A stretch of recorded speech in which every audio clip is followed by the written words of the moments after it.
Hoje eu vou falar de uma rainha celta que no ano 60, depois de abusos cometidos pelos romanos, levantou a tribo dela e várias outras, destruiu uma legião romana inteira, colocou um general para correr e até hoje é um ícone da rebeldia e da defesa da liberdade. A rainha Boudica. Você não conhecia essa, hein? Vai conhecer mais hoje.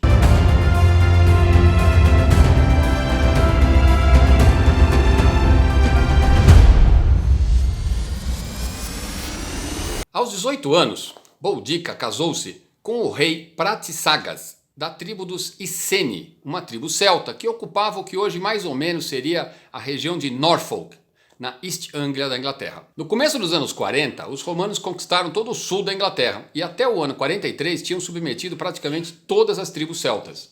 O rei dos Iceni, de alguma maneira, fez um acordo com os romanos e se tornou um rei aliado dos romanos. Imagina-se que porque ele fosse capaz de manter uma certa paz. E assim foi. Até que no ano 60 ele morreu, ele não tinha filhos homens, tinha duas filhas, e os romanos então simplesmente tomaram a terra que pertencia ao rei. Não bastasse tomar as terras e incorporar o reino ao reino romano na região, eles também estupraram as duas princesas em público e ainda surraram a viúva, a rainha Boudica. A única fonte histórica que a gente tem sobre a história desta rainha celta é o historiador romano Tácitus, que viveu na mesma época e cujo sogro estava no exército do general que combateu a rainha. Portanto, uma fonte bastante confiável.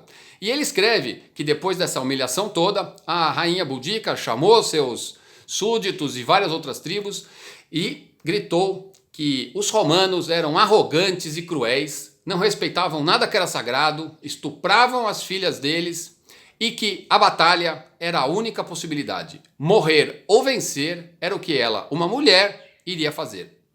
Bastante ousado se a gente pensar que nós estamos nos anos 60. Mas enfim, Boudica não era uma mulher qualquer. Boudica reuniu seu exército e foi em direção à capital do Império Romano na Britânia, que hoje é a cidade conhecida como Colchester. Bom, em direção a esse enorme exército dirigia-se para lá e a população pediu socorro para o legado Catus, que era o responsável, porque o general, o governador romano, estava lá no oeste fazendo uma batalha.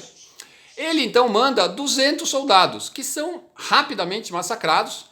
Ele envia então, assustado, a 9ª Legião, que é completamente destruída. Após a vitória em Colchester e a destruição da 9ª Legião, esse exército, essa horda, seguiu em frente até a cidade de St. Albans e foi outro massacre com toda a população massacrada, especialmente os romanos, mas também a população de celtas que vivia com os romanos. Avisado do que estava acontecendo, o governador, o general Suetônio, que estava lá no oeste, retorna com um grupo de soldados para tentar salvar Londres, para onde se dirigia o exército de Boudica. Mas, chegando lá, ele vê o tamanho desse exército e bate em retirada com seus soldados e deixa a cidade e seus habitantes sujeitos novamente a um massacre. Havia esse ódio dos celtas contra os romanos que, claro, foi inflamado pelo que havia acontecido com a rainha Boudica.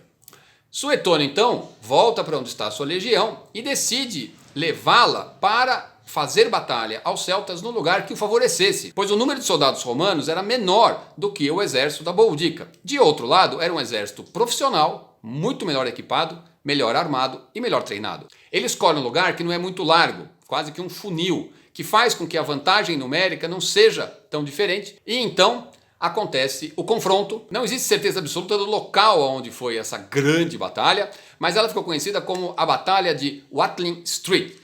Teria algum lugar na região oeste de Londres, um pouco mais para frente, mas ali morreram milhares de celtas e diz aproximadamente 400 romanos apenas.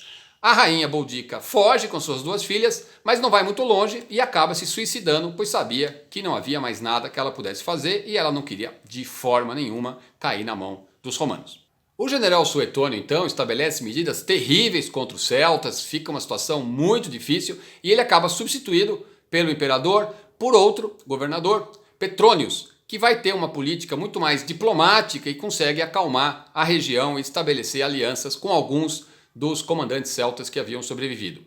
Os romanos vão continuar ocupando a região até 410, quando eles são finalmente expulsos, Mas independente disso, Boudica se tornou um ícone da liberdade, da defesa dos princípios, da defesa do seu povo. Na Inglaterra, até hoje, Boudica é um grande personagem histórico e todos os alunos a conhecem logo nos primeiros anos da escola. Não tenho nenhum filme que eu possa citar para vocês, mas tem uma curiosidade, de certa maneira, que é aquela animação que fez muito sucesso, Valente, que não é a história da rainha Boudica, mas a personagem, com certeza, quem a desenhou pensou na rainha, né? Aqueles cabelos ruivos, agitados, aquela roupa, aquele entusiasmo, com certeza ele se inspirou na rainha Boudica. Boudica foi derrotado e morreu no ano 61. Os romanos continuaram ocupando a área até 410. Mesmo assim, ela se tornou uma heroína nacional e um símbolo da luta por liberdade e justiça. Uma mulher que vale a pena conhecer melhor. Boudica, a rainha celta que pôs os romanos para correr.